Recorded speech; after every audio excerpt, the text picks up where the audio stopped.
Hello everyone, welcome back to my another blog. দিনটা ছিল শ্রাবণ মাসের প্রথম সোমবার। ভোর 3:30টায় ঘুম থেকে উঠে স্নান সেরে তৈরি হয়ে বেরিয়ে পড়লাম বক্রেশ্বর ধাম যাওয়ার উদ্দেশ্যে। এই শ্রাবণ মাসের সোমবারগুলি প্রায় প্রত্যেক মানুষই মহাদেবের পুজো করে থাকেন। রাস্তায় কত ভক্তের দর্শন পেলাম, যারা কত দূর দূর থেকে হেঁটে আসছে এই বক্রেশ্বর ধামে বাবার মাথায় জল ঢালার জন্য। কথা বলতে বলতে আমরাও আমাদের গন্তব্যস্থলে পৌঁছে গেলাম।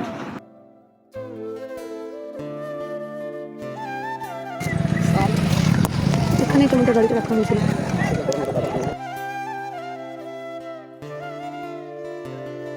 মন্দির চত্বরের সামনে একটি দোকানে পুজোর সামগ্রী নিয়ে এগিয়ে গেলাম। 5:10-15 দিক করে আমরা পৌঁছে গেছিলাম, তাই ভক্তদের ভিড়ের সমাবেশটা একটু কমই ছিল। তারপর ঘটে জল নিয়ে লাইনে দাঁড়িয়ে পড়লাম। খুব বেশি একটা লাইন ছিল না, আমরা কিছু সময়ের মধ্যেই মন্দিরে প্রবেশ করে মহাদেবের দর্শন লাভ করি। ওই 5:30টার দিক করে আমাদের পুজো সম্পন্ন হয়ে যায়। চলো মন্দিরের চারিপাশটা তোমাদের একটু ঘুরে দেখাই।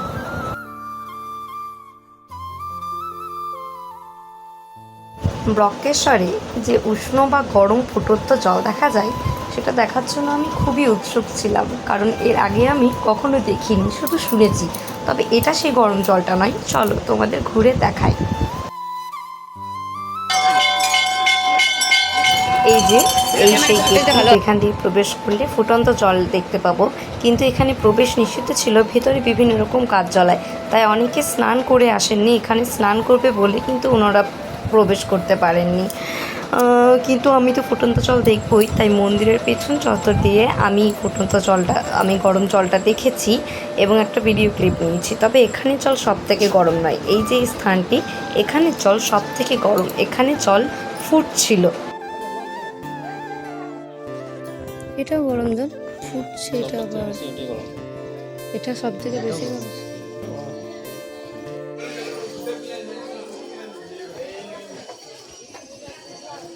এই গেটটা দিয়ে বেরিয়ে এলাম আমরা। বেরো নাই, আমরা ওইদিকে ঘুরে এসেছি, এদিকে বেরোনো।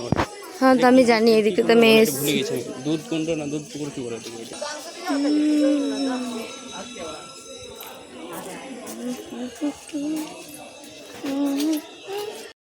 এরপর আর কি চারিদিকে ঘোরাঘুরি করে সব দেখে চলে এলাম একটা চায়ের দোকানে চা খেতে। বলতে গেলে এক যুগ পরে মাটির ভাঁড়ের চা খেলাম। তোমরা কে কে মাটির ভাঁড়ের চা খেতে ভালোবাসো একটু কমেন্ট করে জানাও। ব্যাস, এবার বক্রেশ্বর থেকে বেরিয়ে পড়লাম পাহাড়েশ্বর যাওয়ার উদ্দেশ্যে। পাহাড়েশ্বর, যেখানটাকে আমরা মামা ভাগ্নে পাহাড় বলেও চিনি, ওখানেও একটু বাবা ভোলানাথের দর্শন লাভ করব। চা তো খেয়ে নিয়েছি, আর তো বাবার মাথায় জল ঢালা হবে না, একবার তো পুজো হয়ে গেছে। কিন্তু যাবার পথে ওই একটু আশীর্বাদ নিয়েই যাবো, প্রণাম করে যাবো। চলছে মনে হয় নাকি?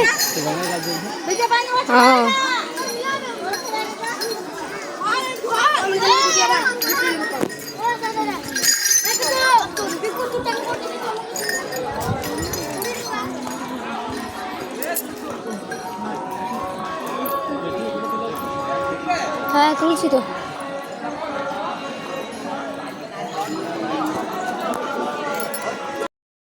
তোমরাও এই ভিডিওর মাধ্যমে বক্রেশ্বর ধাম ও পাহাড়েশ্বরে বাবা ভোলানাথের রূপ দর্শন করে নাও। চলো আজকে এখানেই শেষ করছি, আবার দেখা হবে নেক্সট ভিডিওতে। হর হর মহাদেব।